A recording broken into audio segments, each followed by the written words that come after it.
हमारे खुदावंद यीशु मसीह का फजल, खुदा बाप की मोहब्बत और रूल कुदूस की शराकत आप सब के साथ होती रहे। सेक्शन 4 और 5 एक साथ मिलकर कहें।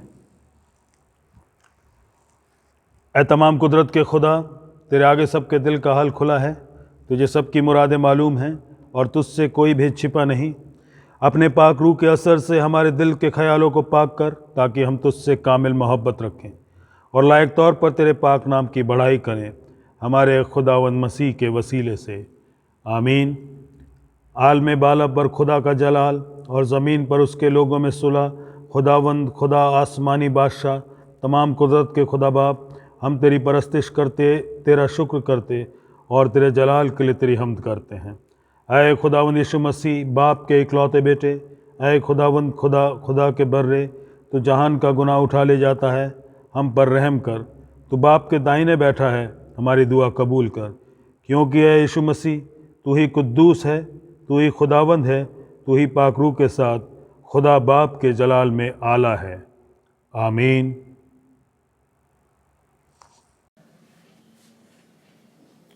आज का वचन पुराने नियम से दूसरा राजा 23 बाप उसकी पहली आयत से 9 आयत तक।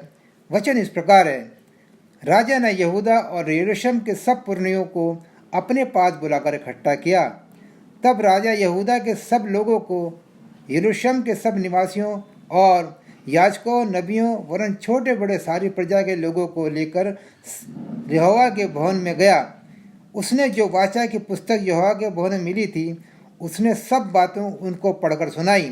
तब राजा ने खंबे के पास खड़े होकर यहोवा के इस आशय की वाचा बांधी कि मैं यहोवा के पीछे पीछे चलूँगा और अपने सारे मन और सारे प्राण से उसकी आज्ञाएं, चितौनियाँ और विधियों का नित पालन किया करूँगा और इस वाचा की बातों को जो इस पुस्तक में लिखी हुई हैं पूरी करूँगा। और सारी प्रजा वाचा में सहभागी हुई। तब राजा ने हिल्किय्याह महायाजक और उसके नीचे के याजकों और द्वारपालकों को आज्ञा दी कि जितने पात्र बाल और अशेरा और आकाश के सारे गणों के लिए बने हैं और उन सबों को यहोवा के मंदिर से निकाल ले आओ। तब उसने उसको यरूशलेम के बाहर किरतोन के खेतों में फूंक कर उसकी राख बेतौल को पहुँचा दी। जिन पुरनियों को यहूदा के राजाओं ने यहूदा के नगरों के ऊंचे स्थानों में और यरूशलेम के आसपास के स्थानों में धूप जलाने के लिए ठहराया था, उनको और जो बाल और सूर्य, चंद्रमा, राशिचक्र और आकाश के सारे गणों को धूप जलाते थे, उनको भी राजा ने दूर कर दिया।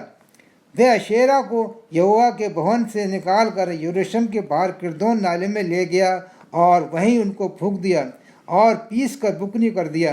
तब वह बुकनी साधारण लोगों की कब्रों में फेंक दी। फिर वह पुरुषगामियों के घर जो यहोवा के भवन में थे, जहाँ स्त्रियाँ अशेरा के लिए पर्दे बुना करती थी, उनको उसने ढा दिया। उसने यहूदा के सब नगरों से याजकों को बुलवाकर गेबा से बशेरवा तक के उन ऊंचे स्थानों को जहाँ उन याजकों ने धूप जलाया था अशुद्ध कर दिया और फाटक के ऊंचे स्थान अर्थात जो स्थान नगर के यहोशू नामक हाकिम के पास थे और नगर के फाटक के भीतर जाने वाले और बाईं ओर थे, उनको उसने ढा दिया। तो भी ऊंचे स्थानों के याजक यरूशलेम में यहोवा की वेदी के पास न आए। वे अख़मीरी रोटी अपने भाइयों के संग खाते थे। ये परमेश्वर का वचन है। इसके पढ़े जाने और सुने जाने पर आशीष हो। धन्यवाद। नए नियम से रोमियो की पत्री उसका 11वां अध्याय उसकी पहली आयत से 6ठी आयत तक। इसलिए मैं कहता हूँ, क्या परमेश्वर ने अपनी प्रजा को त्याग दिया? कदापि नहीं। मैं भी तो इज़राइली हूँ, अब्राहम के वंश और बिन्यामीन के गोत्र में से हूँ। परमेश्वर ने अपनी उस प्रजा को नहीं त्यागा जिसे उसने पहले से ही जाना। क्या तुम नहीं जानते कि पवित्र शास्त्र एलिय्याह के विषय में क्या कहता है कि वह इज़राइल के विरोध में परमेश्वर से विनती करता है, हे प्रभु, उन्होंने तेरे भविष्यद्वक्ताओं को घात किया और तेरे वेदियों को ढा दिया है और मैं ही अकेला बचा हूँ और वे मेरे प्राण के भी खोजी हैं। परंतु परमेश्वर से उसे क्या उत्तर मिला? मैंने अपने लिए 7,000 पुरुषों को रख छोड़ा है, जिन्होंने बाल के आगे घुटने नहीं टेके हैं। ठीक इसी रीति से इस समय भी अनुग्रह से चुने हुए कुछ लोग बाकी हैं। यदि यह अनुग्रह से हुआ है तो फिर कर्मों से नहीं, नहीं तो अनुग्रह फिर अनुग्रह नहीं रहा। ये यहोवा का वचन है। यहोवा हम सबको आशीषित करे।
हम पढ़ेंगे मुकद्दस लूका की इंजील उसका 11वां अध्याय 37 आयत से 52 आयत तक।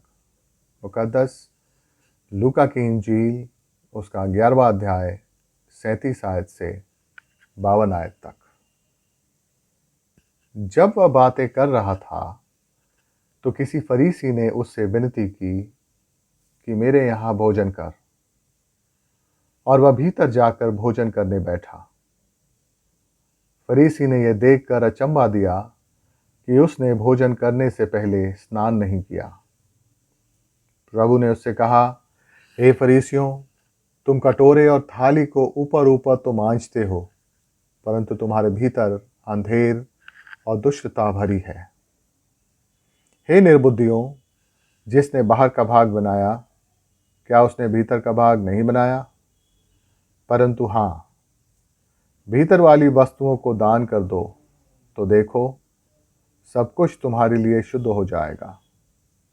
पर हे फरीसियों, तुम पर हाय, तुम पुदीने और सुदाब का और सब भांति के साग पात का 10वां अंश देते हो, परंतु न्याय को और परमेश्वर के प्रेम को टाल देते हो।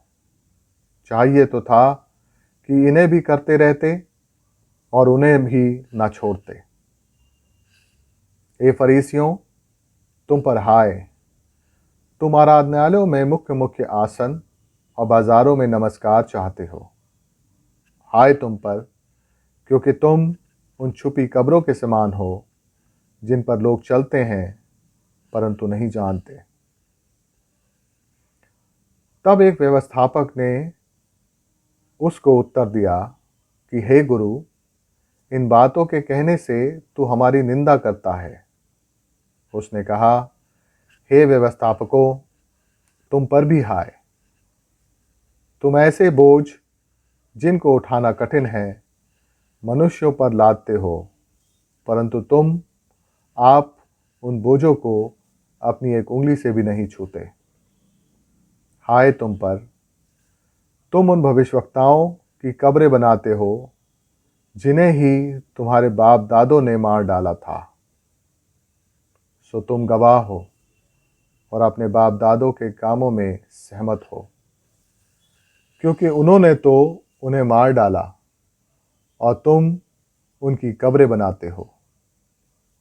इसलिए परमेश्वर की बुद्धि ने भी कहा है कि मैं उनके पास भविष्यवक्ताओं और प्रेरितों को भेजूंगी, और वे उनमें से कितनों को मार डालेंगे और कितनों को सताएंगे, ताकि जितने भविष्यवक्ताओं का लहू जगत की उत्पत्ति से बहाया गया है, सबका लेखा इस युग के लोगों से लिया जाए।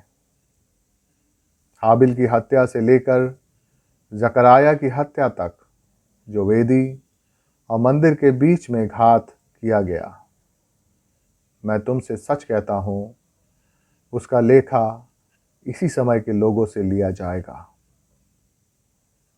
हाय तुम व्यवस्थापकों पर कि तुमने ज्ञान की कुंजी ले तो ली, परंतु तुमने आप ही प्रवेश नहीं किया, और प्रवेश करने वालों को भी रोक दिया।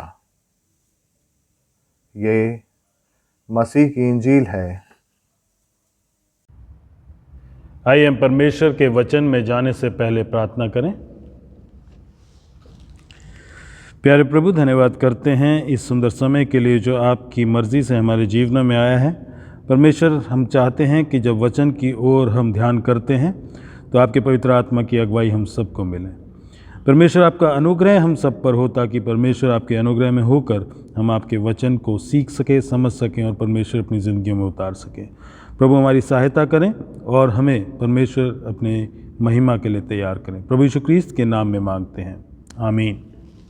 एक जनरल टेंडेंसी जो हम लगातार अपनी ज़िंदगी में देखते हैं, अपने आसपास लोगों में देखते हैं, वो ये है कि अगर हमारे लिए कोई दिन बहुत अहमियत रखता है, बहुत ख़ास होता है, तो हम चाहते हैं कि हम उस दिन को ना भूलें। और आदत ये होती है कि हम कैलेंडर में उस डेट को नोट कर लेते हैं, या अपने शेड्यूल में उसे बहुत अच्छे तरीके से लिख लेते हैं, या डायरीज़ में उसकी एंट्री कर देते हैं, ताकि वो इवेंट हम मिस ना करें। लेकिन कुछ इवेंट्स ऐसे होते हैं जिन्हें हमें कहीं नोट करने की ज़रूरत नहीं होती, वो हमारे दिलो दिमाग में हमेशा रहते हैं क्योंकि वो बहुत ख़ास, बहुत अहम होते हैं। और आज एक ऐसा ही दिन है जो शायद हम सब के लिए बहुत अहमियत रखने वाला है और हमें उसे हमेशा याद रखना चाहिए। 31 अक्टूबर का दिन रेफॉर्मेशन डे की सूरत में मनाया जाता है। पूरी दुनिया में इसे रेफॉर्मेशन डे के तौर पर याद किया जाता है। इस दिन की बहुत बड़ी अहमियत है क्योंकि अगर हम इस दिन की अहमियत को देखें तो हम कह सकते हैं आज हम चर्च में खड़े होकर जो चीज़ें जिस तरह से कर रहे हैं, अगर रेफॉर्मेशन ना हुआ होता तो शायद हम इन चीज़ों को इस तरीके से ना कर रहे होते। इसीलिए रेफॉर्मेशन डे हमारे लिए बहुत इम्पॉर्टेंट है। बहुत से लोग इसके बारे में बहुत जानकारी रखते हैं, हो सकता है आप भी इसके बारे में बहुत कुछ जानते हों, और बहुत से लोग हो सकता है इसके बारे में थोड़ा बहुत जानते हो या कुछ ना जानते हो। जो लोग जानते हैं उनके लिए हम आज इसमें थोड़ी कोशिश करेंगे कि कुछ और चीज़ें हो सके परमेश्वर उनके लिए कुछ ऐड करें। जो लोग नहीं जानते उनके लिए हम चाहेंगे कि वो आज इस समय कुछ रेफॉर्मेशन के बारे में सीख सकें। इस थोड़े से समय में रेफॉर्मेशन यानी कि सुधार या सुधार दिवस के पूरे इतिहास को हम नहीं देख सकते या रेफॉर्मेशन का जो पूरा इवेंट था उसकी पूरी डिटेल में नहीं जा सकते, लेकिन कोशिश करेंगे कि हम इसके सिग्निफिकेंस और उसके मीनिंग, उसके मायने और उसकी अहमियत को समझ सकें, जो आज मेरी और आपकी कलीसिया की और हमारी ज़िंदगियों के लिए बहुत ज़रूरी है। जब हम बात रेफॉर्मेशन की करते हैं तो रेफॉर्मेशन को एक इंसान के नाम के साथ जोड़कर अक्सर देखा जाता है। मार्टिन लूथर एक नाम है जो अक्सर याद किया जाता है। मार्टिन लूथर ने यकीनन बहुत इम्पॉर्टेंट रोल यहाँ पर प्ले किया है रेफॉर्मेशन में, और उस इवेंट को एक नई दिशा तक ले जाने में बहुत बड़ा काम किया। लेकिन रेफॉर्मेशन का काम इनसे पहले भी बहुत से लोगों ने किया, उन्होंने बहुत से बलिदान दिए, बहुत से नाम हैं जिनको हम ले सकते हैं।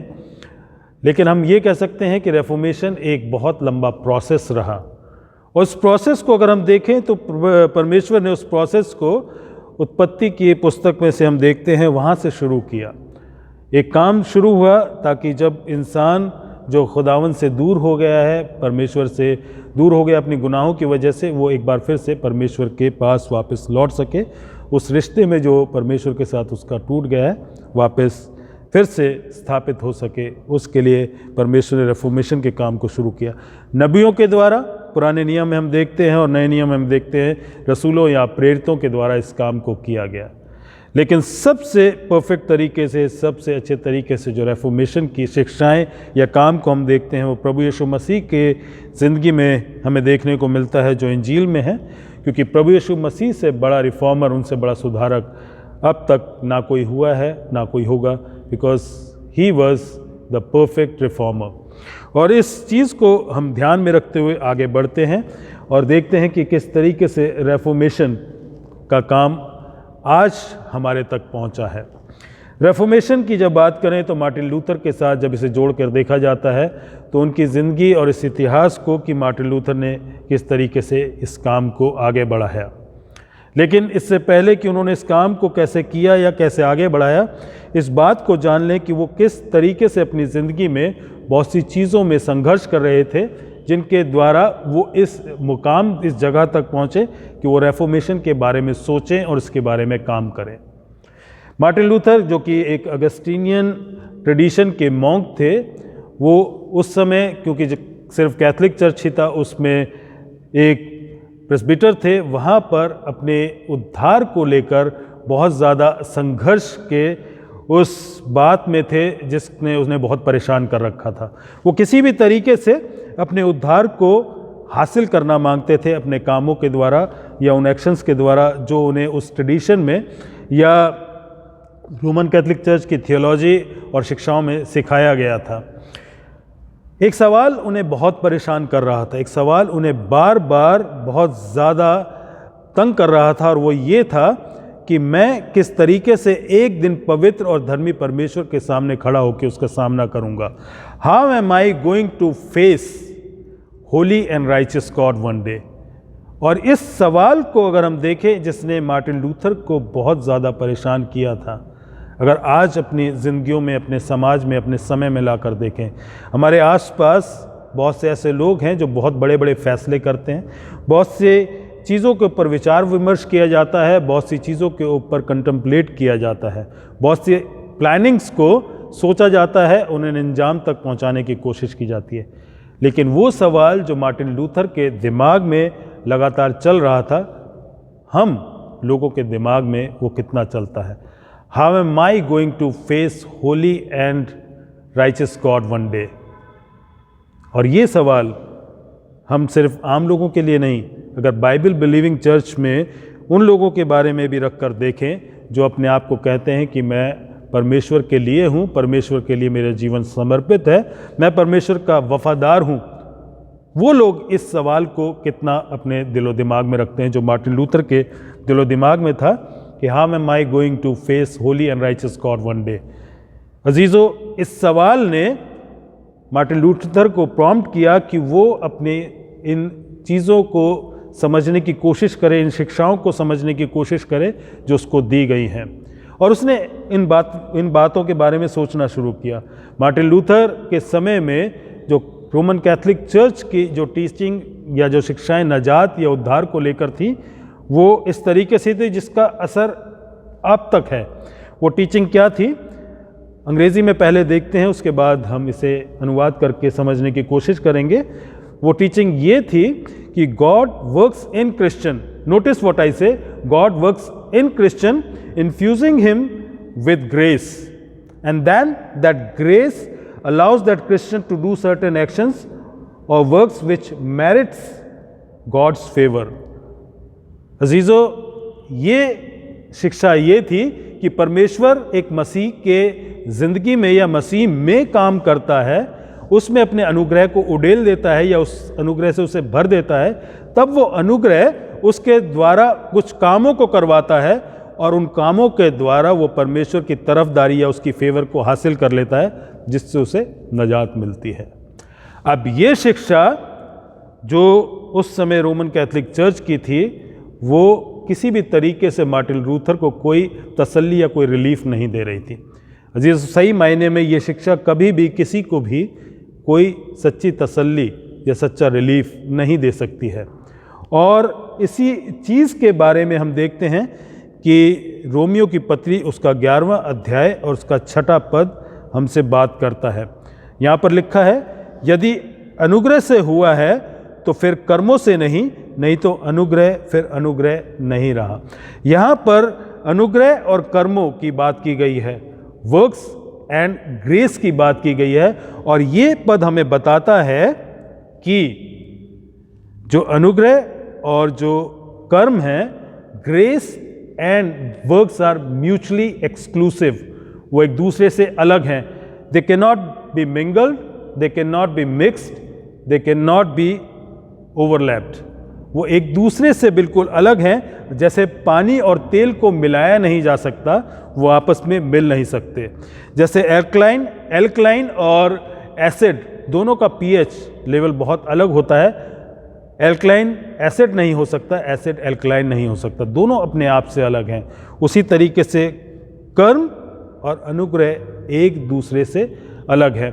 और इसी अनुग्रह और जो डीड्स या वर्क्स की बात को जब मार्टिन लूथर ने और गहराई से समझने की कोशिश की, रोमियो की पुस्तक को उसने और ज़्यादा अच्छे तरीके से पढ़ा, और उसको पढ़कर उसने जब इसके ऊपर और ज़्यादा ध्यान दिया तो वो रोमियो 1 और उसके 16 और 17 पद में पहुंचा। ये पद जिसको वो कहता है कि this is the very gate to heaven, ये दोनों आयतें परमेश्वर के उस स्वर्ग में जाने के लिए एक द्वार है जिसकी बात वो करता है। रोमियो 1 उसके 16 और 17 पद में क्या लिखा है? यहाँ पर लिखा है, क्योंकि मैं सुसमाचार से नहीं लजाता, इसलिए कि वो हर एक विश्वास करने वाले के लिए, पहले तो यहूदी फिर यूनानी के लिए उद्धार के निमित्त परमेश्वर की सामर्थ है, क्योंकि उसमें परमेश्वर की धार्मिकता विश्वास से और विश्वास के लिए प्रकट होती है। जैसा लिखा है, विश्वास से धर्मी जन जीवित रहेगा। यहाँ पर परमेश्वर के अनुग्रह को हम साफ साफ देख सकते हैं, जिसको मार्टिन लूथर ने समझा। और रेफॉर्मेशन में उस समय में इस जगह पर इस पद को और बेहतर तरीके से समझा जाने लगा। और मार्टिन लूथर ने जब इसे गहराई से समझा तो उसने जान लिया कि good news is not that God works in the Christian and infuses him with grace, and that grace allows him to do certain works to merit God's favor. ये गुड न्यूज़ नहीं है। गुड न्यूज़ क्या है? God has already worked for the Christian. खुदावंद ने पहले ही मसीहों के लिए उस काम को कर दिया है जो उसे करना है। और वो काम क्या है? उसने क्रूस पर अपने बलिदान को दे दिया है हमारे गुनाहों की माफ़ी के लिए, उस कीमत को चुका दिया और वो कीमत काफ़ी है। That cost that he has paid is sufficient, वो अपने आप में काफ़ी है और उसके द्वारा हमें नजात प्राप्त होती है। परमेश्वर हमारे अंदर काम करके हमसे कुछ अनुग्रह के द्वारा ऐसे काम नहीं कराता जिससे हमें नजात मिले, लेकिन परमेश्वर वो काम कर चुका है जिसके द्वारा हमें नजात मिलती है। और ये रोमियो 1:16 और 17 पद को जब हम देखते हैं यहाँ पर उसी का एक कंडेंस्ड फॉर्म हमारे सामने है। यहाँ पर परमेश्वर की धार्मिकता की बात की गई है। और परमेश्वर की धार्मिकता की जब बात हम करते हैं तो लूथर के सामने एक बहुत बड़ी दुविधा थी, जिसे हम उसका कह सकते हैं लूथर्स कॉनंड्रम रिगार्डिंग राइचसनेस ऑफ गॉड। परमेश्वर के उस धार्मिकता को लेकर लूथर का जो एक परेशानी, उस दुविधा थी, उसके बारे में हम देखते हैं। क्योंकि जब हम परमेश्वर की धार्मिकता की बात करते हैं, उसके सामने जब हम जाते हैं, in all his holiness and all his richness, हमारे सारे गुनाह जो कि बहुत घिनौने हैं पूरे तरीके से उजागर हो जाते हैं। तो फिर हम कैसे परमेश्वर की धार्मिकता में उसके सामने जाकर खड़े हो सकते हैं? अजीज़ों, ये जो शब्द धार्मिकता है, राइचसनेस है, बड़ा इंटरेस्टिंग शब्द है। ग्रीक भाषा में जो शब्द इसके लिए इस्तेमाल किया गया है वो है डिकायोसूने। और जो डिकायोसूने का अगर हम लिटरल ट्रांसलेशन करें तो वह है इक्विटी ऑफ कैरेक्टर, कैरेक्टर की संपूर्णता या उसकी पूर्णता। और जो इक्विटी ऑफ कैरेक्टर है, उसकी संपूर्णता है, उसको हम कैरेक्टर या चरित्र की संपूर्णता की बात करें तो हम कह सकते हैं एक ऐसा चरित्र जो अपने आप में पूरे तरीके से सिद्ध है, पूरे तरीके से परफेक्ट है।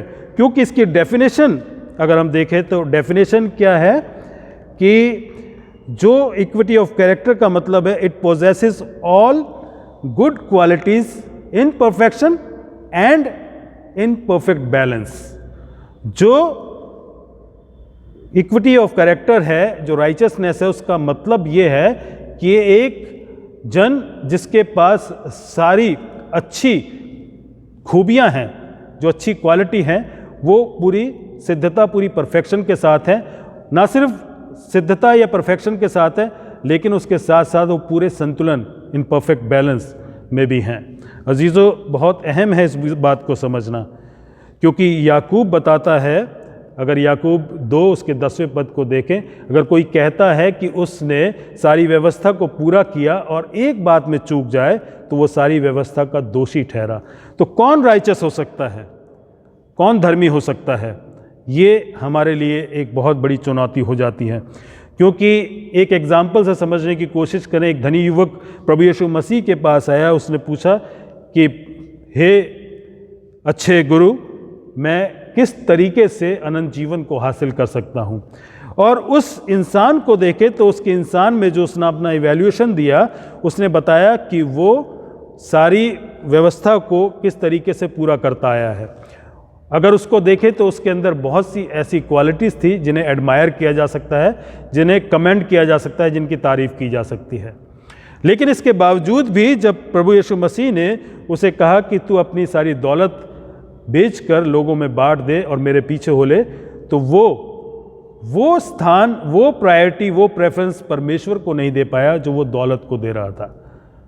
वो बहुत सी अच्छी क्वालिटीज़ होने के बाद भी परफेक्ट तरीके से उन क्वालिटीज़ को पोजेस नहीं कर पाया और पूरे परफेक्शन के साथ उसमें बैलेंस नहीं रख पाया। अजीज़ों, एक इंसान हो सकता है कि बहुत ज़्यादा प्रेम करने वाला हो, लेकिन उसके साथ साथ कहीं वो झूठ बोलने वाला हो सकता है। एक इंसान हो सकता है कि वो बहुत ज़्यादा जस्टिस करने वाला हो, न्याय करने वाला हो, लेकिन उसके साथ साथ वो कंपैशन में लैकिंग हो सकता है, उसके अंदर रहम दिली नहीं हो सकती। तो हो सकता है कि एक इंसान एक खासियत, एक खूबी में बहुत अच्छा हो, लेकिन उसके अंदर दूसरी खूबी ना हो। क्योंकि परमेश्वर की जब हम बात करते हैं, परमेश्वर की क्वालिटीज़, परमेश्वर के एट्रीब्यूट्स की बात करते हैं, तो हम बात करते हैं परमेश्वर के love, justice, holiness, mercy, truth, wisdom and power, in attributes की बात करते हैं। और सिर्फ परमेश्वर के अंदर ये सारे एट्रीब्यूट्स परफेक्शन के साथ हैं और परफेक्ट बैलेंस में हैं। किसी इंसान में ये सारी चीज़ें परफेक्शन के साथ नहीं पाई जा सकती। तो फिर कैसे एक इंसान एक धर्मी परमेश्वर के सामने धर्मी बन के खड़ा हो सकता है, उसको कैसे फेस कर सकता है? अजीज़ों, हम यहाँ पर देखते हैं कि 17वें पद में, रोमियो 1 उसके 17 में जब धार्मिकता की बात की गई है तो वहाँ क्या लिखा है? क्योंकि उसमें परमेश्वर की धार्मिकता विश्वास से और विश्वास के लिए प्रकट हुई। यहाँ पर विश्वास के लिए की भी बात की गई है, और जिस धार्मिकता की बात यहाँ पर की गई है वो परमेश्वर की धार्मिकता की बात के साथ साथ उस धार्मिकता की भी बात की गई है जो हमें परमेश्वर के अनुग्रह के द्वारा मिलती है। जो कीमत खुदावंद यीशु मसीह ने क्रूस पर चुकाई, उस क्रूस पर जब उसने उस कीमत को चुकाया, बलिदान को दिया, तो मेरे गुनाहों की माफ़ी के लिए वो मारा गया। और जब मेरे गुनाहों की माफ़ी के लिए वो मारा गया तो मेरी सारे अधर्म के काम, मेरी सारी अनराइचसनेस वो खुदावंद यीशु मसीह पर डाल दी गई। और उसके बाद खुदावंद यीशु मसीह की सारी धार्मिकता वो मेरे ऊपर डाल दी गई, हम गुनहगारों के ऊपर डाल दी गई। और जिस गुनहगार के ऊपर उस धार्मिकता को डाल दिया गया, प्रभु यीशु मसीह की जो इम्प्यूटेड राइचसनेस है जब उस इंसान पर आ गई, वो परमेश्वर के सामने जायज़ ठहराया गया। He is justified before God. परमेश्वर के खाते में, उसके बही खाते में फिर उसके पुराने गुनाहों का हिसाब किताब नहीं है, क्योंकि अब वो प्रभु यीशु मसीह के उस धार्मिकता में आ गया है जो उसको कीमत चुकाकर क्रूस पर बलिदान देकर खरीदा गया है। अजीज़ों, जो विश्वास के द्वारा प्रभु यीशु मसीह पर विश्वास करता है, उसके विश्वास के द्वारा जो प्रभु यीशु मसीह में आता है, उसके द्वारा उसे उद्धार प्राप्त होता है। उस उद्धार के लिए उसे परमेश्वर के सामने धर्मी ठहराए जाने का वो अप्रूवल, वो डिक्लेरेशन मिलता है जिसकी हम सब इंसानों की ज़रूरत है। क्योंकि एक भी धर्मी नहीं है, रोमियो की किताब हमें बताती है, एक भी धर्मी नहीं है, कोई धर्मी नहीं है, सब अधर्म में, पाप में परमेश्वर से अलग हो चुके हैं। अजीज़ों, अगर हम कोई धर्मी नहीं है तो सिर्फ एक ही तरीका है, खुदावंद यीशु मसीह के द्वारा हम परमेश्वर के सामने धर्मी ठहराए जाएं।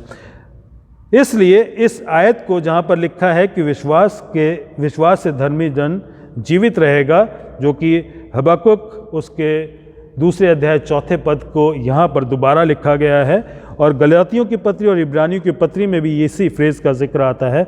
अजीज़ों, वो इसलिए है, salvation is by grace alone, by faith alone, in Christ alone, through scripture alone, for the glory of God alone। जो धार्मिकता परमेश्वर की है उसके सामने खड़े होने के लिए हमें परमेश्वर के अनुग्रह की ज़रूरत है, जो विश्वास के द्वारा हमारे जीवन में आता है और जो सिर्फ खुदावंद यीशु मसीह के ज़रिए हम तक पहुंच सकता है।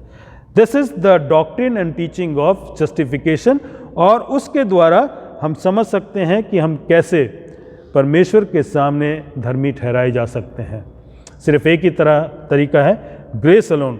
और जब हम बात ग्रेस की करते हैं, अनुग्रह की करते हैं, तो इसकी डेफिनेशन को भी समझना ज़रूरी है।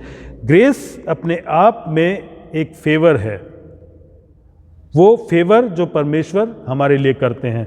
और जब इसको सही तरीके से देखें, इसको थियोलॉजिकल तरीके से समझने की कोशिश करें, इट इज़ ए अनडिज़र्व्ड फेवर। एक ऐसा फेवर, एक ऐसा एहसान है जिसके हम लायक नहीं हैं, और ये गिफ्ट है जिसे परमेश्वर हमारे लिए देते हैं। और ये फ्री गिफ्ट है, क्योंकि इसके बदले में हम कोई रिटर्न गिफ्ट परमेश्वर को नहीं दे सकते। ये एक फेवर है, एक अनडिज़र्व्ड फेवर है, एक गिफ्ट है, एक फ्री गिफ्ट है। और इस फ्री गिफ्ट को हम कैसे समझ सकते हैं? प्रेजेंट टाइम में ये फ्री गिफ्ट हमें कैसे मिला? प्रेजेंट टाइम में जस्टिफिकेशन हमारे धर्मी और जायज़ ठहराए जाने के द्वारा ये हमें मिला है परमेश्वर के अनुग्रह में होकर। और इस अनुग्रह को हम लगातार अपनी ज़िंदगी में कैसे महसूस कर सकते हैं? एक जो ऑनगोइंग प्रोसेस है हमारी ज़िंदगी में, इस जस्टिफिकेशन के बाद वो सैंक्टिफिकेशन का है। वो प्रोसेस जिसे हम ऑनगोइंग प्रोसेस, जो प्रोसेस हमारी ज़िंदगी में लगातार पूरी ज़िंदगी चलता है, जिसे हम पवित्रीकरण का एक प्रोसेस कहते हैं, उसके द्वारा हम परमेश्वर के इस गिफ्ट को, इस अनुग्रह को लगातार अनुभव कर सकते हैं। अजीज़ों, मार्टिन लूथर ने उस अनुग्रह को अपनी ज़िंदगी में लगातार महसूस किया और उसने इस हिस्से के द्वारा हमें बताने की कोशिश की कि ये हमारे लिए कितना ज़रूरी है कि हम परमेश्वर के अनुग्रह को समझें। अपने कामों के द्वारा हम परमेश्वर के सामने धर्मी नहीं ठहर सकते, इस बात को समझें, क्योंकि परमेश्वर की धार्मिकता परफेक्ट है, परफेक्ट बैलेंस में है, जो हम इंसानों की नहीं हो सकती। इसलिए हम इंसानों के लिए ज़रूरी है कि हम परमेश्वर के उस काम को समझ सकें। अजीज़ों, परमेश्वर की धार्मिकता की डेफिनेशन को हमने समझने की कोशिश की, उसके अनुग्रह को हमने समझने की कोशिश की, और उसके अनुग्रह को, जिसको पौलुस बहुत बेहतरीन तरीके से समझाता है, उसके बारे में अगर एक और स्टेटमेंट को जानने की कोशिश करें तो वो ये है, जो कि एफ फिशर, जो कि बहुत बड़े स्कॉलर हैं न्यू टेस्टामेंट के और पॉलाइन थॉट पे काफ़ी अथॉरिटी रखते हैं, जब वो ग्रेस की बात करते हैं, अनुग्रह की बात करते हैं, वो कहते हैं कि ये जो अनुग्रह है, this grace is God acting in accordance with his own character and his being, and this grace is not merely just a divine attribute or attitude, it is God himself।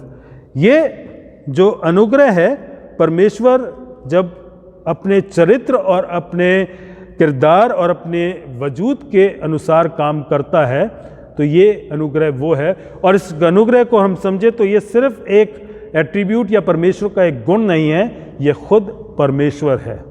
अजीज़ों, बहुत बड़ा स्टेटमेंट है, क्योंकि अगर हम परमेश्वर के अनुग्रह में देखते हैं कि परमेश्वर जब अपने प्रेम को पूरे तरीके से, पूरे बैलेंस के साथ हमारे सामने रखते हैं, जिसमें उस जस्टिस को भी शांत किया जाता है जो खुदावंद यीशु मसीह ने पूरा किया उस क्रूस पर अपने प्राणों को देकर, तो हम समझ सकते हैं कि परमेश्वर इस अनुग्रह को करने के लिए हमसे कितना प्रेम करते हैं। उस प्रेम में होकर हमें जस्टिफाई करते हैं। उसके बाद इस एक्सपीरियंस में, जो कि हमें इस अनुग्रह का लगातार महसूस होता है, उसमें हमें सेंक्टिफाई करते हैं, हमें पवित्रीकरण की तरफ लेकर जाते हैं, जो कि लाइफ लॉन्ग प्रोसेस है, पूरी ज़िंदगी चलने वाला एक प्रोसेस है। उसमें होकर हमें आगे लेकर चलते हैं। मार्टिन लूथर ने इस बात को समझा, मार्टिन लूथर ने इस बात को समझकर इस बात को आगे बढ़ाया और ज़्यादा मेहनत करी और अपनी शिक्षाओं को, अपनी स्टडी को और ज़्यादा आगे लेकर गए। और कुछ महीनों के बाद उन्होंने 31 अक्टूबर 1517 में उस चर्च में, जहाँ पर ऑल सेंट्स डे के लिए लोग इकट्ठे हो रहे थे, उस आने वाले समय के लिए, जो कि 1 नवंबर को मनाया जाता था उस समय, उसके लिए इकट्ठा हो रहे थे विटनबर्ग के उस चर्च में।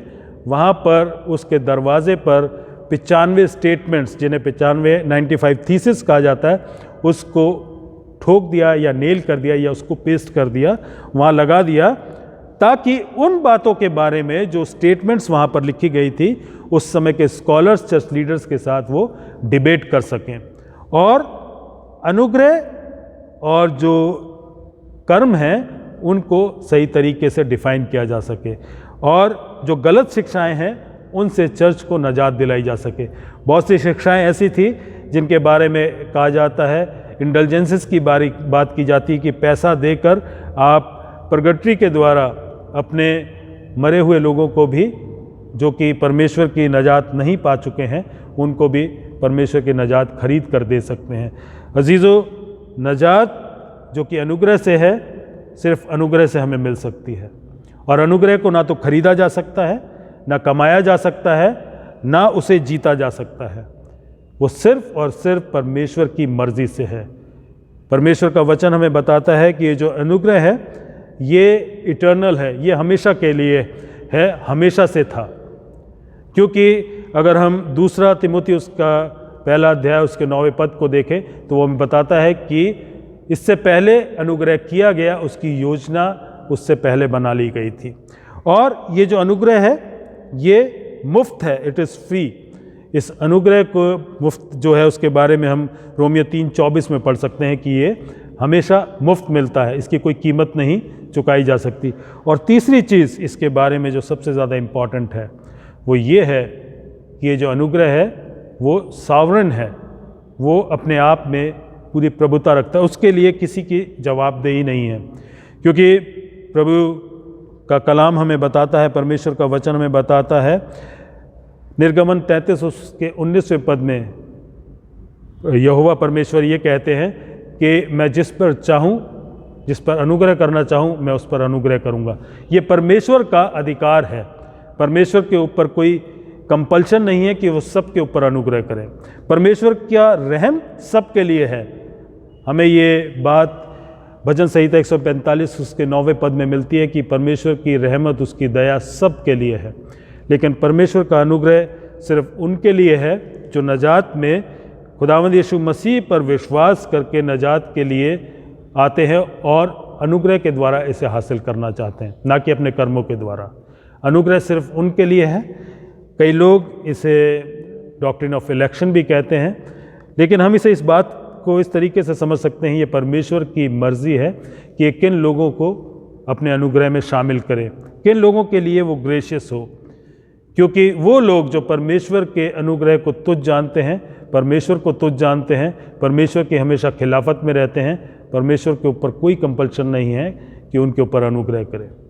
अनुग्रह परमेश्वर की मर्जी से है, और अनुग्रह जैसा कि हमने देखने की कोशिश की कि खुद परमेश्वर है, और वो परमेश्वर अपना एहसास हमें प्रेजेंट गिफ्ट जस्टिफिकेशन और उसके साथ ऑनगोइंग प्रोसेस सैंक्टिफिकेशन में देना चाहते हैं।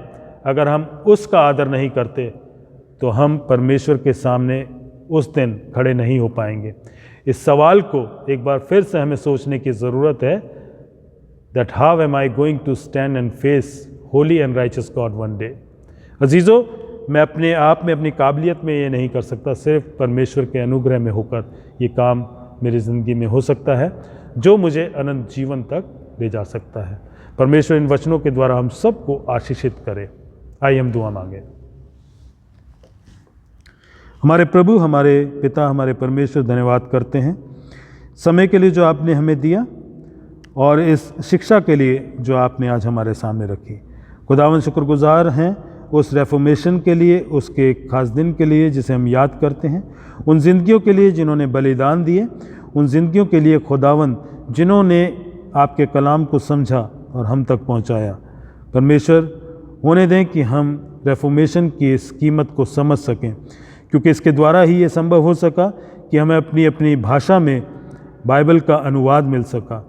परमेश्वर, अगर रेफॉर्मेशन ना होता तो हम अपनी भाषा में अपने कलाम को ना पढ़ पाते। प्रभु, धन्यवाद करते हैं उन एफर्ट्स के लिए जिनके ज़रिए ट्रांसलेशंस हम तक पहुंच सके। प्रभु, धन्यवाद करते हैं कि आपने ये मुमकिन किया कि हम जस्टिफिकेशन, सैंक्टिफिकेशन, इम्प्यूटेड राइचसनेस, उन शिक्षाओं को समझ सके जो नजात के लिए हमारे जानने के लिए ज़रूरी हैं। खुदावंद, हमारा जायज़ ठहराया जाना, हमारा पवित्रीकरण, हमारे ऊपर परमेश्वर की धार्मिकता का उड़ेला जाना, इन बातों को हम जान सकें। प्रभु, आपसे मांगते हैं कि आप रहम करें कि हम आपके अनुग्रह की कीमत को समझ सकें, और प्रभु आपके अनुग्रह में हमेशा बने रहें। प्रभु यीशु क्रिस्त के नाम में मांगते हैं, आमीन।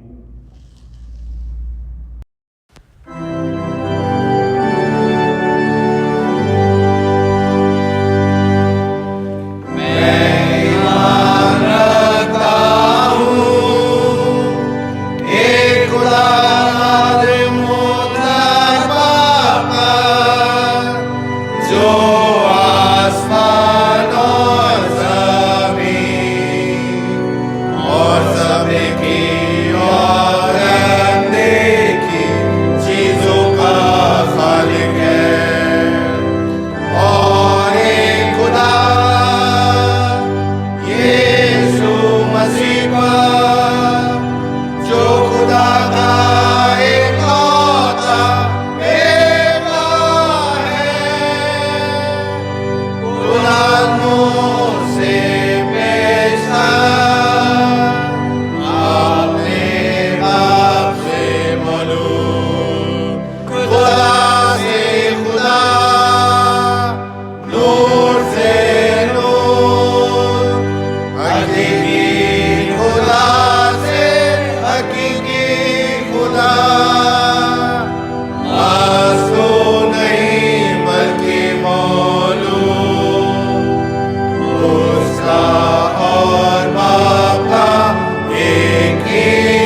के मसूबे हुआ, उसने दुख उठाया और दफन हुआ, और तीसरे दिन आत्मवेस्तों के मुझे जी उठा, और आसमान पर चढ़ गया, और वापस नहीं देखा है। भूचाल के साथ जिंदा और मुर्दों की अदालत के लिए फिर आएगा। उसकी सल्तनत खत्म ना होगी, और मैं ईमान रखता हूँ जो खुदावंद है और जिंदगी बख्शने वाला है, वो बाप और बेटे से सारे हैं। उसकी बाप और बेटे के साथ रास्ते शोता से होती है। वो नबियों की ज़बानी बोला, मैं एक पाक कैथोलिक रसूली कलीसिया पर ईमान रखता हूँ। मैं एक बपतिस्मे का जो गुनाहों की माफी के लिए है इकरार करता हूँ, और मुर्दों की क़यामत और आइंदा जहान का इंतज़ार करता हूँ।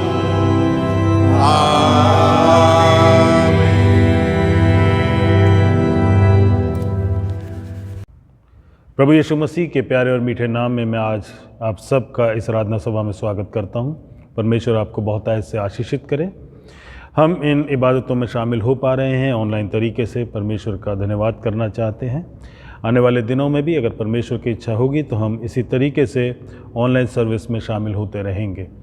हमने होली ट्रिनिटी चर्च में गिरजाघर में भी इबादत की शुरुआत की है, लेकिन हम चाहते हैं कि नंबर से रिस्ट्रिक्टेड रहे, इसलिए जितने लोग ऑनलाइन सर्विस को देख सकते हैं इसका फ़ायदा उठा सकते हैं। मेहरबानी से आप ऑनलाइन सर्विस देखते रहें, और ऑन एंड ऑफ हम बीच में गिरजाघर में भी दुआ में शामिल हो सकते हैं। तो आप बेहतर है कि आप खुद डिसीज़न लें कि आपको किस तरीके से दुआ में शामिल होना है। जब हम गिरजाघर में दुआ के लिए मिलते हैं तो हमें सारे प्रोटोकॉल्स का पालन करना है, जितने भी निर्देश हैं उनका हमें पालन करना है जो हमें मिनिस्ट्री ऑफ हेल्थ और डिज़ास्टर मैनेजमेंट एक्ट के अंतर्गत दिए गए हैं। मेहरबानी से उन सारी बातों का ध्यान रखें। अगले इतवार 7 नवंबर को गिरजाघर में जो इबादत होगी, उस दिन इबादत के बाद हम लंच में भी शामिल होंगे, क्योंकि उर्स का दिन है। हम उर्स की इबादत को गिरजाघर में भी कर रहे हैं। मेहरबानी से ध्यान रखें, और जब इस दुआ के लिए शामिल होते हैं तो मेहरबानी से अपने आप को प्रोटोकॉल्स के दायरे में बनाए रखें। उस दिन जो लंच है वो होली ट्रिनिटी चर्च के मेंबर्स के लिए है एक्सक्लूसिवली। मेहरबानी से इस बात को भी ध्यान रखें। हम चाहते हैं कि नंबर्स ज़्यादा ना बढ़ें, इसलिए हम इन नंबर्स को कंट्रोल करने के लिए इस साल हम गेस्ट्स को इनवाइट नहीं कर रहे हैं, किसी भी गेस्ट को इनवाइट नहीं कर रहे हैं। मेहरबानी से कोई भी इस बात का बुरा ना माने, आप सहयोग करें। आपका कोऑपरेशन बहुत ख़ास है, बहुत इम्पॉर्टेंट है। और जब होली ट्रिनिटी चर्च के लोग भी अपने लिए कूपन्स को लेते हैं तो मेहरबानी से सिर्फ अपने फैमिली मेम्बर्स के लिए लें, गेस्ट्स के लिए ना लें। जो कूपन्स का जो प्राइसिंग है वो जो जनरल प्राइस है सबके लिए वो है 120 रुपये पर हेड, और जो 5 साल के बच्चों तक का कोई चार्ज नहीं रखा गया है। 5 से 12 साल के बच्चों के लिए 80 रुपीज़ है और सीनियर सिटीजन्स के लिए भी 80 रुपीज़ रखा गया है। मेहरबानी से आप इस बात का भी ध्यान रखें। और हम जब उस जगह पर खाने के लिए शामिल हों तो जो भी आपको बातें बताई जाएं, मेहरबानी से आप उसमें भी हमारा सहयोग दें। हम सब मिलकर सहभागिता भी कर सकते हैं, इबादत भी कर सकते हैं और अपने उर्स को एक डिसेंट और ऑर्गेनाइज तरीके से मना भी सकते हैं। मेहरबानी से आप सब इस बात के लिए अपने अपने योगदान को दें। अगर आप डोनेट करना चाहते हैं तो आप डोनेशन भी दे सकते हैं, ये आपके ऊपर निर्भर करता है। अब समय होगा कि हम अपने अजीज़ों के लिए, अपने कलीसिया के उन लोगों के लिए दुआ करें जो किसी भी तरह की परेशानी में हैं, बीमार हैं या किसी भी ऐसी परेशानी का सामना कर रहे हैं जिससे हम परमेश्वर के सामने रख सकते हैं और उसके लिए हम प्रार्थना कर सकते हैं। आइए हम प्रार्थना करें। महान जीवित सामर्थी परमेश्वर, धन्यवाद करते हैं आपके प्रेम, अनुग्रह और दया के लिए जो आपने हम सब पर की है। परमेश्वर, आपसे मांगते हैं कि आप हमें अपनी इबादतों में लगातार शामिल होने दें। इस परेशानी को जो कि कोरोना की सूरत में हमारी ज़िंदगियों में आई है, परमेश्वर से दूर करें और प्रभु होने दें कि ये बीमारी जड़ से दूर हो सके, ताकि सारी बातें सामान्य तरीके से एक बार फिर से हो सकें। हम कलीसियाओं में एक दूसरे के साथ दुआ में सामान्य तरीके से मिल सकें, सहभागिता कर सकें और परमेश्वर आपकी इबादत के लिए आपके लोग, आपके भवन, आपके हैकल, आपके घर में लगातार आने वाले हो सकें। खुदावंद, ख़ास तौर से इस समय उन अजीज़ों को याद करते हैं जो बीमार हैं, तकलीफ़ में हैं, परेशानी में हैं। प्रभु, आप उनकी सुधि लें, उन पर अपनी दया का हाथ रखें, क्योंकि आपका अनुग्रह बहुत बड़ा है परमेश्वर। इसलिए आपसे मांगते हैं अपने अनुग्रह को भी उन पर बनाए रखें। शिफा के हाथों से उन्हें छुएं खुदावंद, ताकि चंगाई उनको मिल सके, वो फिर से तंदुरुस्ती पा सकें और अच्छी सेहत पाकर खुदावंद आपको धन्यवाद दे सकें। नाम बनाम सबको आपके हाथों में सुपुर्द करते हैं। खुदावंद, तीमारदारों को और खुदावंद जो उनकी सेवा टहल करते हैं और खुदावंद जितने भी मेडिकल से रिलेटेड प्रोफेशनल्स हैं, प्रभु आपके हाथों में सौंपते हैं। प्रभु, आप उनको भी सबल बनाएं, उनके हाथों को भी मजबूत करें। खुदावंद, अब तमाम कलीसिया के उन लोगों को भी आपके हाथों में सौंपते हैं जो किसी भी किस्म की परेशानी से होकर निकल रहे हैं। प्रभु, आप रास्ता बनाएं ताकि खुदावंद आपके लोग उन परेशानियों से बाहर आ सकें और परमेश्वर आपकी खिदमत के लिए अपने आप को हमेशा तैयार पाएं। प्रभु, इन सब बातों के लिए धन्यवाद करते हुए इस प्रार्थना को अपने उद्धारकर्ता खुदावंद यीशु मसीह के नाम में मांगते हैं, सुने और ग्रहण करें। आमीन। आइए हम सब इंसानों के लिए दुआ करें और अपनी दुआओं को खुदावंद यीशु मसीह की दानी सिफारिश के साथ पेश करें। आए आसमानी बाप, हम तुझसे दुआ करते हैं कि सारे जहान में इंसाफ और सुलह कायम हो और हर इंसान बहुतायत से ज़िंदगी पाए। आए रहीम खुदावन, हमारी दुआ सुन। उन सब के लिए जो इस शहर में बसते हैं और उन तमाम बातों को दूर करने के लिए भी जो एक दूसरे में फूट और झगड़े पैदा करती हैं, ताकि हमारे मुल्क में सच्ची एकता और मेल मिलाप की तरक्की हो। आए रहीम खुदावन, हमारी दुआ सुन। उन सब के लिए जो खेती बाड़ी, उद्योग धंधे या व्यापार में लगे हुए हैं, सब मज़दूरों और कारीगरों के लिए और उन सारे लोगों के लिए भी जो हमारी ज़रूरतों को पूरा करते हैं। आए रहीम खुदावन, हमारी दुआ सुन। तमाम उस्तादों, पढ़ने वालों, साइंसदानों, लेखकों, हुनरमंदों और उन सब के लिए भी जो दूसरे लोगों के दिलो दिमाग पर असर डालते हैं। आए रहीम खुदावन, हमारी दुआ सुन। उन सब के लिए जो दुख या तकलीफ़ उठा रहे हैं, बेरोज़गार हैं, गरीब और भूखे हैं, मुहताज जो कुचले हुए हैं, जो बीमार या मरने के करीब है। ख़ास तौर से हम प्रार्थना करते हैं कोरोना वायरस के लिए कि खुदावन इस बीमारी को जल्द से जल्द ख़त्म करे और सब स्वस्थ हो जाएं और खुदावन को धन्यवाद देने वाले हो सकें। और उन सब के लिए भी जो उनकी मदद करते हैं। आए रहीम खुदावन, हमारी दुआ सुन।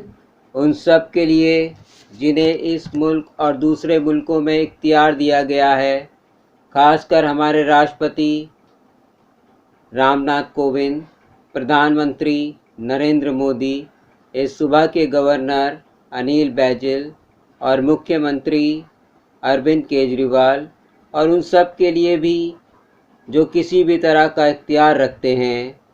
आए रहीम खुदावन, हमारी दुआ सुन। सब मसीही लोगों की एकता और मेल मिलाप के लिए और दुनिया में उनके मुनासिब तौर से गवाही देने और खिदमत करने के लिए। आए रहीम खुदावन, हमारी दुआ सुन। इस मुल्क में तेरी तमाम कलीसिया के लिए, उसकी कौंसिलों और रहनुमाओं के लिए, खासकर हमारे मॉडरेटर पीसी सिंह, दक्षिण भारत की कलीसिया के मॉडरेटर ए धर्मराज और मार्थोमा कलीसिया के मेट्रोपॉलिटन और तेरी कलीसिया के तमाम दीगर खादिमों के लिए, ख़ास तौर से हमारे पासवान रेवरेंड जेकब जेम्स और डीकन जोएल लाजर के लिए, कि वे अपनी खिदमत को वफादारी से बजा लाएं।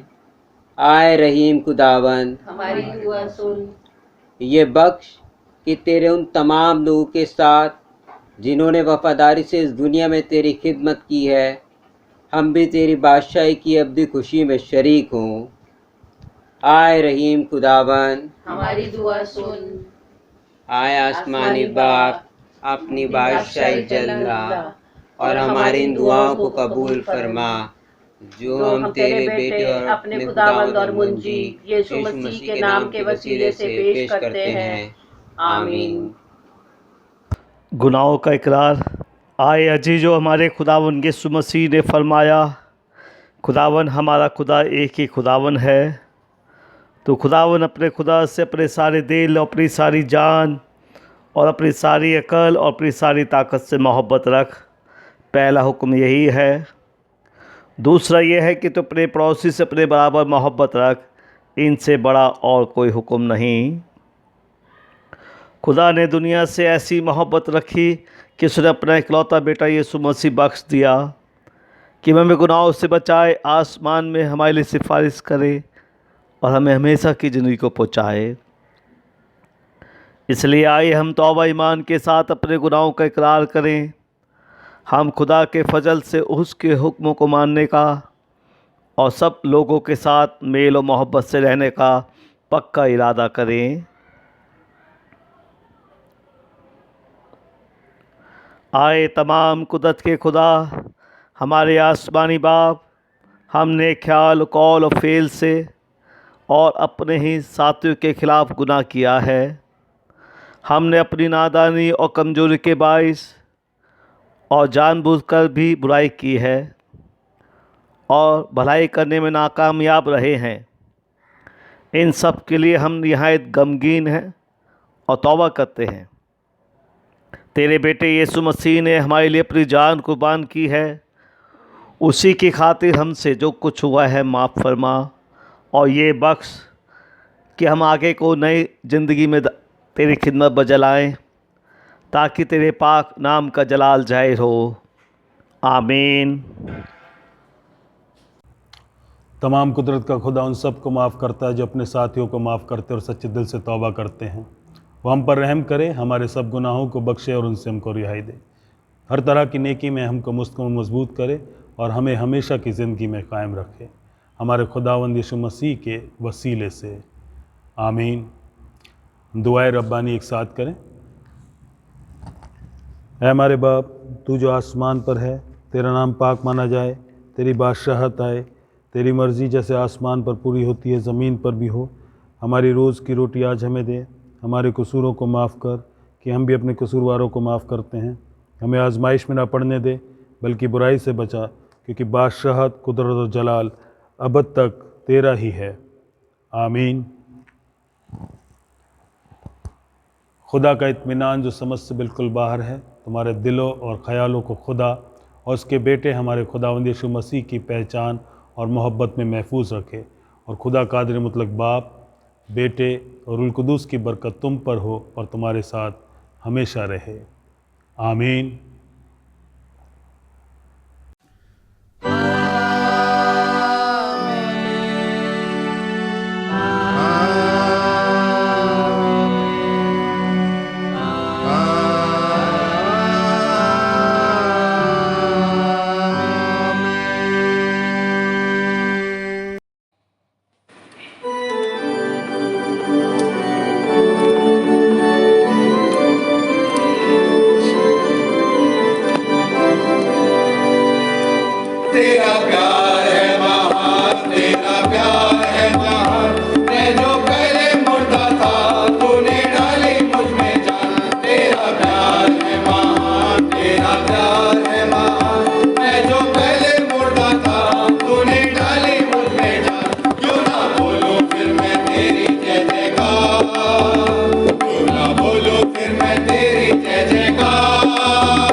जय जयकार जय जयकार जय जयकार तूने मेरे लिए क्या कुछ न किया जय जयकार जय जयकार तूने मेरे लिए क्या कुछ न किया आई जीवन में खुशी आई अपनी जिंदगी तू है जिंदा शाफिया तूने ये किया आई जीवन में खुशी आई अपनी जिंदगी तू है जिंदा शाफिया तूने ये किया क्यों ना बोलूं फिर मैं तेरी जय जयकार क्यों ना बोलूं फिर मैं तेरी जय जयकार जय जयकार जय जयकार तूने मेरे लिए क्या कुछ न किया जय जयकार जय जयकार तूने मेरे लिए क्या कुछ न किया